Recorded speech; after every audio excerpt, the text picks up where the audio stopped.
Thank you all for being here. The first talk today will be given by Christoph Mordasini about the Bern model. Christoph, the floor is yours.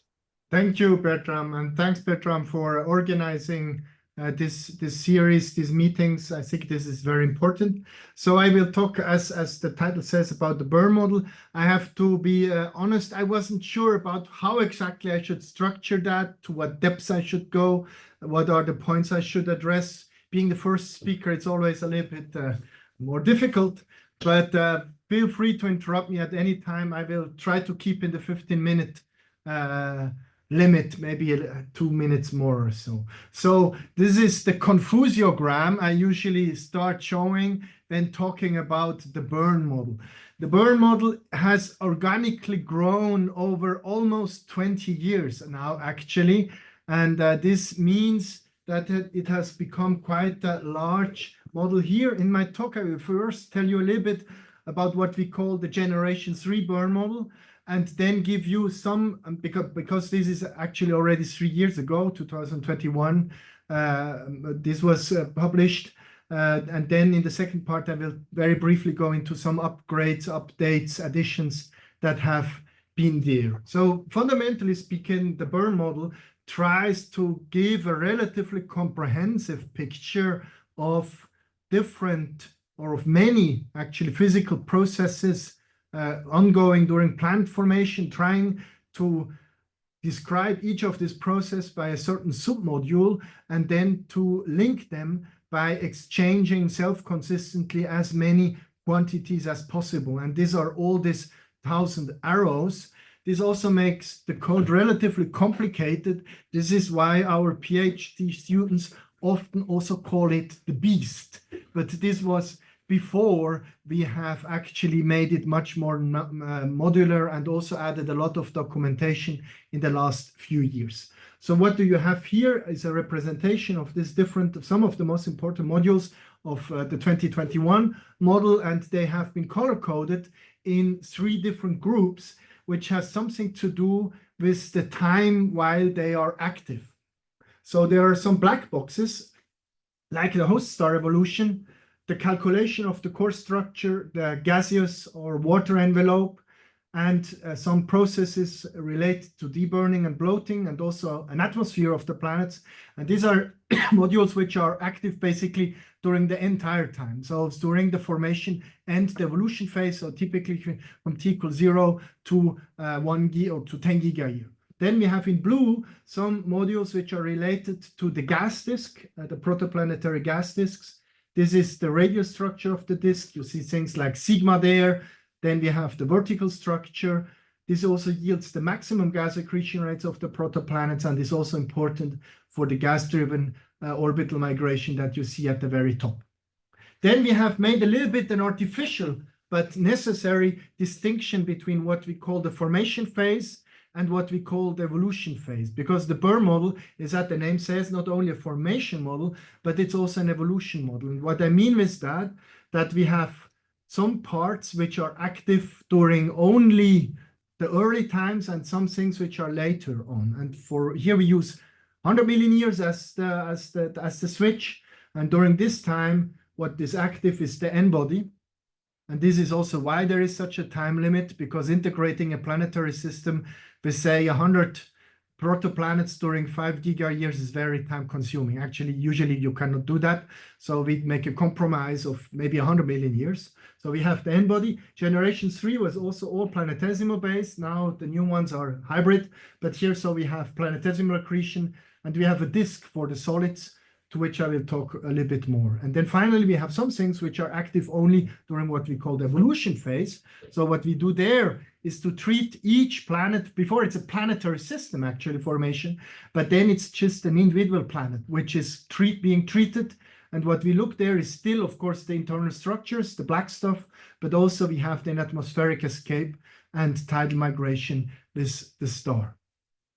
So this is a model which is relatively rich in physics. Actually, I just counted the number of lines, and it's 102,000 lines of code, and most of it is actually physics, because being a 1D model, there is not much numerics. The price you have to pay to model everything is the low dimensionality. So the planet's interiors are 1D spherically symmetric, which might be okay during the long-term evolution, but when you're embedded in the disk, maybe not the best. Then the disk is 1 plus 1D, radial and vertical. So it's not the 2D phi and r or so. The n-body is 3D. That's a direct integration. But of course, there are no 2 or 3D hydrodynamics. But what it does predict all important observables like the masses, the radii, the orbital elements during basically the entire time life of a planetary system. Generation 3 did not include all the, of course, the new physics, so to speak. Well, it's no more really new after 10 years, but it started really at the planetesimal phase. It has no pebbles, no dust. It also classical viscous disks, no MHD winds, and basically smooth disks, no special disk structure. I come back to that later. So now I will go, but I see I don't have so much time, but I will still try to go to say a little bit the most important things which are included in this different models. So the gas disk model is a 1 plus 1D radial and vertical viscous evolution model. Reimar Luss, 1952. He was before Lyndon, Bell, and Pringle actually. So, and it's with a constant alpha. I guess you all know this equation. Then we have mass loss via viscous accretion onto the star, internal and external photoevaporation, and accretion onto the planet. So it's not an equilibrium disk, and the mass is conserved. That's not always the case in all formation models. I also did that in the past.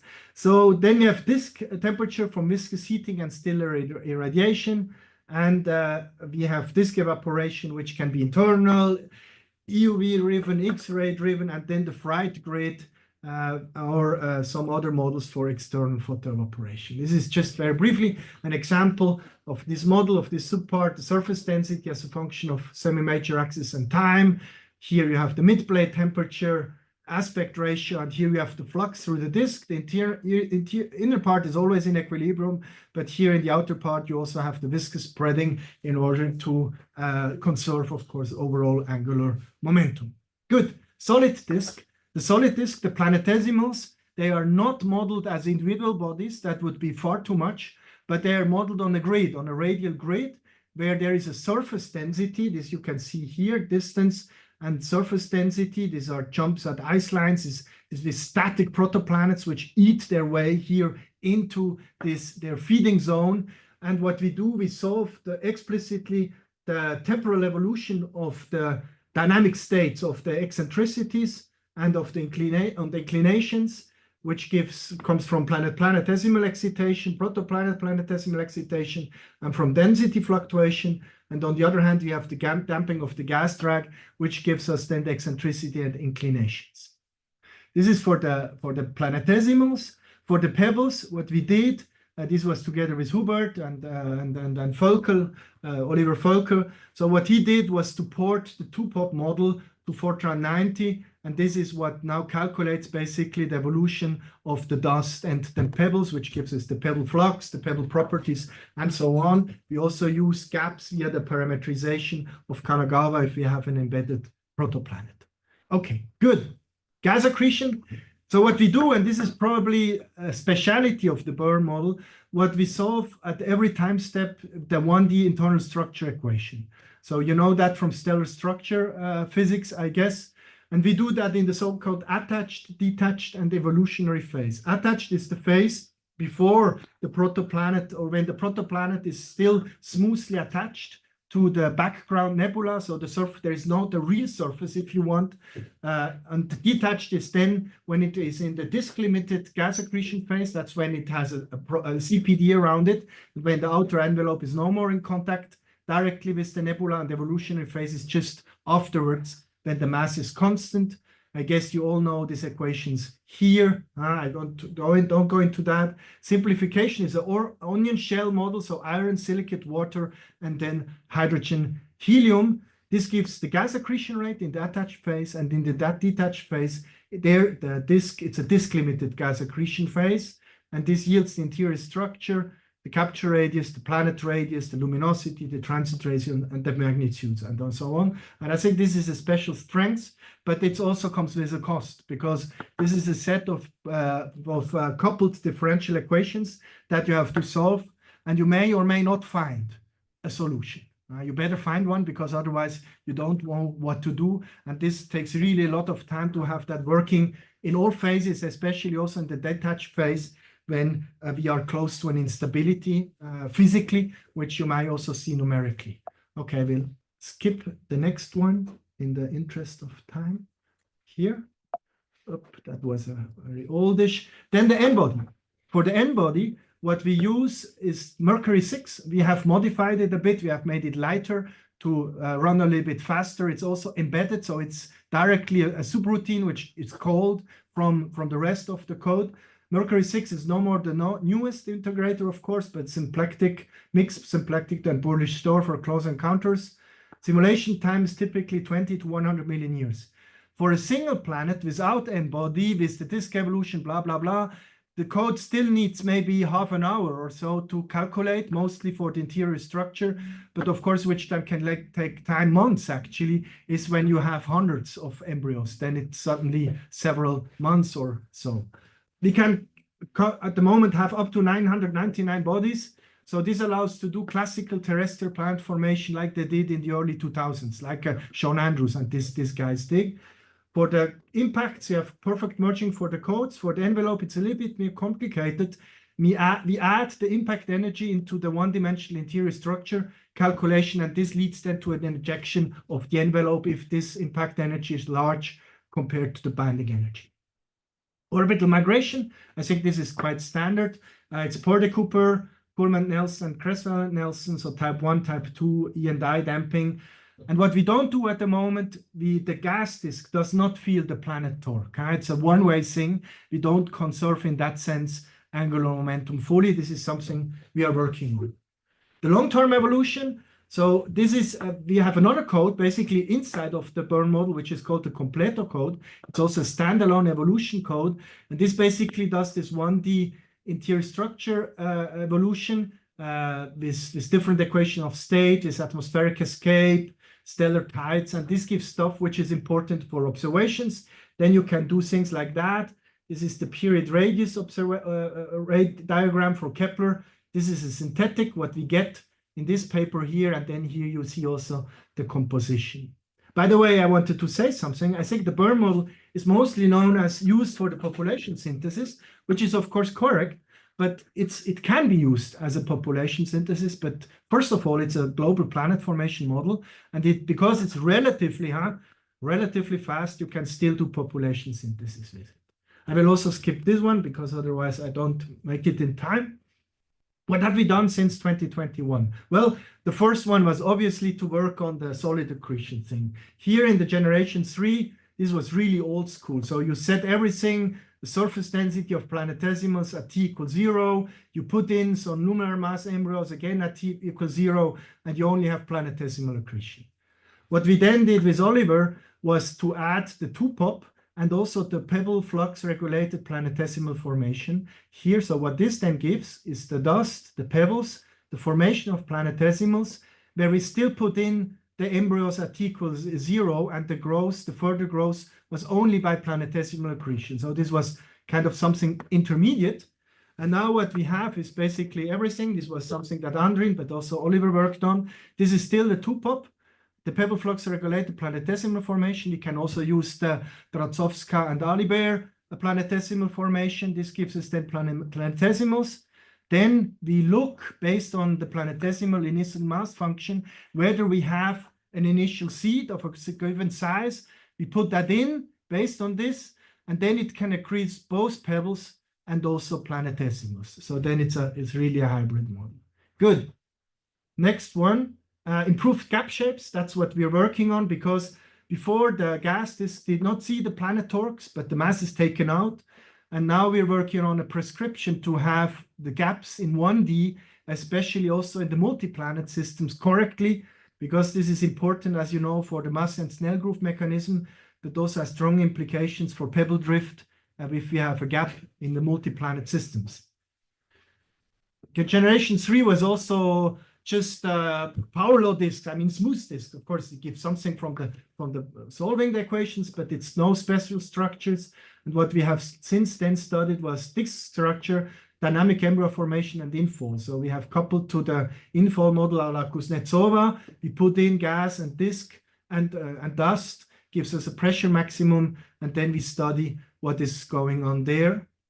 Next one is overcoming the old viscous evolution paradigms, not really supported any longer. So what we do now, that is Jesse Vedder, we do now the MHD wind. So we have implemented the Suzuki model where we have this additional term here, these two terms actually, and we are now studying this has all kinds of implications for migration, of course, plant formation in that. Another thing regards the internal structure. This is here, before we had pure hydrogen helium, this is no more state of the art in the internal structure. We know from for example, from Juno that Jupiter has a complicated structures. And this is what we're working on. At the moment, we are at an intermediate step where we have a radially constant Z, and but not yet a variable, but we have at least mixtures. And we also now can calculate the hot versus cold start self-consistently. And the last but not least is chemistry. Obviously with JWST and the ALMA, this has become very, very important. So what we already did some chemistry compositional calculations, but this was quite static. It was like the original Öberg plot, basically. And now what we do is what, for example, Bertram has worked a lot on it. This is to track the composition of the drifting planetesimal. This should read pebbles, excuse me. This is a typo. Drifting pebbles, planetesimals, and of this gas with things like evaporation at the ice lands, diffusion, and recondensation. So we solve a diffusion advection for each gas species, and then we inherit that into the planets. And this is here a plot from Remo, where you have the surface density of all kinds of species as a function of distance and then as a function of time. Good. Now, I think important code availability. Currently, the code is available on collaborative basis. So we have development at Bern, obviously, but also MPIA in Graz, Geneva, Purple Mountain Observatory, Tübingen, Duisburg, and Leiden. So we have a relatively large group of people working on it. We also have half-year Bern model meetings, which we organize. I already said it's quite long, but I think we have made quite a lot of progress in the last 2 years. Before it was really hard, but now it's much better, I think, to modularize and documentation. So we have an online documentation via Wiki. We have an SVN repository for the different versions. And our final goal is to have it also open source. And maybe because there is a lot of stuff in, everybody does not have to invent the whole wheel again. So maybe it could be, for at least for some usage, a versatile platform also for the community. And I would be very interested with whoever is interested to collaborate on one of the subjects that we may want to address. And with that, I'm done. Thank you very much. Yeah, thank you, Christoph. Just one quick question about the code availability, because you have different models. Like, for example, your planet evolution model where you go for several billions of years. Would this be separately available? Is this the idea? Yes, this is separate. And actually, some of the person, for example, Solène, she's only working with the evolution part. And also others are using it then for the interpretation of transit observation. You know, I'm thinking of Plato or so. Julia Venturini she has her own formation model. Then basically she gave me the post-formation properties of a planet, and then I've evolved them for 5 giga years so that she has the radii to then compare with the observations. Yeah, thank you. Are there any other pressing questions?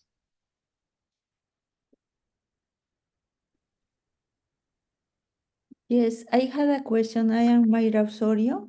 Is it easy to install this Fortran? I have seen this code. I have seen this Fortran 90. Yes. And 2000. We will need the Fortran, and I am wondering about how to install it. It is easy to install the code. It is relatively easy, yes, because it's actually all Fortran 90, and G-Fortran is a free compiler which comes with the GNU package. That is something on a Linux or in a Unix system basically you have. So this is, you make an SVN, you load it from SVN repository, you basically make a make. We also have all kinds of, because we have a lot of new users often, and therefore we have all the description to install it. Of course, you need a Fortran compiler, but that's not something special on a Unix system. Okay, thank you. And it doesn't need external libraries, for example, which sometimes can be quite, can be demanding. For example, when you have hydrocodes, they often use external libraries. Okay, thank you. Then we have a question from Peter. And quick answer, Christoph. Oh, yes, sorry. Hi, just about the code complexity, which just seems daunting for me. So you have kind of Eier, Wollmilch, liegende Sau. Nein, wie war das auch immer? Egal. Yeah. So, that's true. How do you comment on that? Why do you think this is a good thing to do? And what about more targeted research? Because it's a thing you probably need. You mentioned that you need to cut down the physics maybe in order to make it all feasible and run it in parallel. So what's the philosophy there? Yeah, that's a good question. So the philosophy is relatively simple, because what we observe in the end, if we look at the planet, I mean, we have 7,000 exoplanets or something like that.